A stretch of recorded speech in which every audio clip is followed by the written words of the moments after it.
थी और इस बार थोड़ा ज़्यादा एज दे रहे हैं उन्हें और ज़्यादा सीटें बढ़ाई हुई हैं।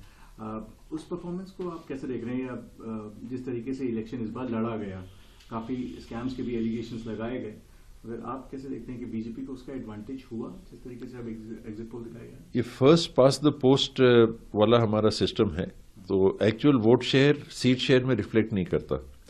और अगर आप देखेंगे तो कि छत्तीसगढ़ में दोनों पार्टियां मोटा मोटी 2 पार्टी सिस्टम ही वहां है, बाकी लड़ते हैं, उनको भी एक वोट शेयर मिलता है करीब 20% के आसपास नोटा और बाकी पार्टियों में जाता है।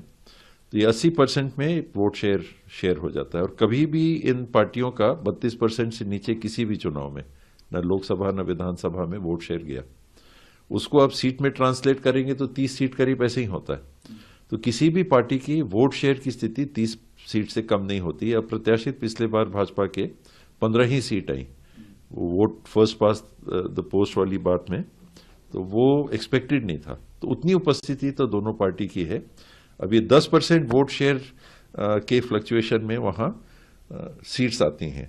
आप किसी भी चुनाव को देखें, पिछले लोकसभा विधानसभा मिला के 5-7 चुनाव को देख लें, तो लगभग 10% का वोट शेयर का फर्क रहता है।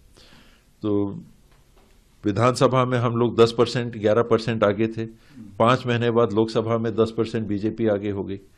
Basic vote share, minimum vote share 32% के आसपास का ये कायम रहता है, और ये 10% इधर उधर होता है। तो वो जिस तरफ बहुमत गया, उनकी बहुमत संख्या, सीटों की संख्या में दिखती है।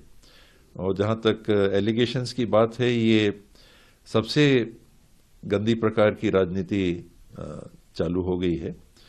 और मैं बार बार उसी बात को कह रहा हूं कि आप राजीव जी के समय को देखिए, जब बोफोर्स के मामले को उठा के मिस्टर क्लीन की इमेज को प्रभावित करके, और एक विशेष परिस्थिति, राजनीतिक परिस्थिति भी देश में बनी, और उनके हत्या के बाद सुप्रीम कोर्ट 10 से 12 साल बाद क्या कहता है कि कोई सबूत ही नहीं है। आपने एक बात को उठा के, एक एलिगेशन लगा के एक माहौल बनाया।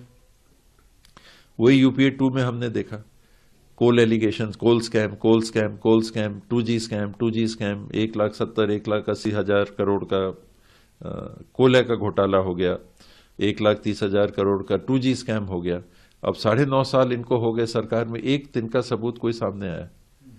गंदी एलिगेशन की राजनीति। वही महादेव ऐप में आप देख रहे हैं कि आपने चुनाव की ठीक पहले कह दिया कि ये किसी के यहां से पैसे इतने बरामद हुए, 5 करोड़ कुछ लाख रुपए बरामद हुए, और वो ये नाम ले रहा है, ऐसा कह रहा है 508 करोड़। 508 करोड़ में कमरा भर जाएगा। 508 करोड़ वो खुद ही कह रहे हैं कि कोई इलेक्ट्रॉनिक ट्रेल नहीं है।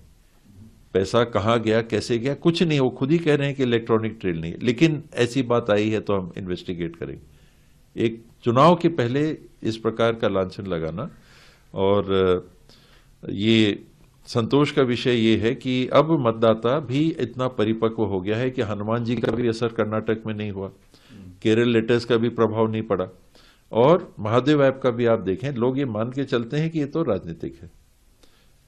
कोई भी बात हो, उसमें तथ्य है, तथ्य नहीं है। ईडी का नाम अब जब सामने आता है, पहली बात आती है कि ये पार्टी बंदी है, तो उसका असर वैसा अब नहीं होता।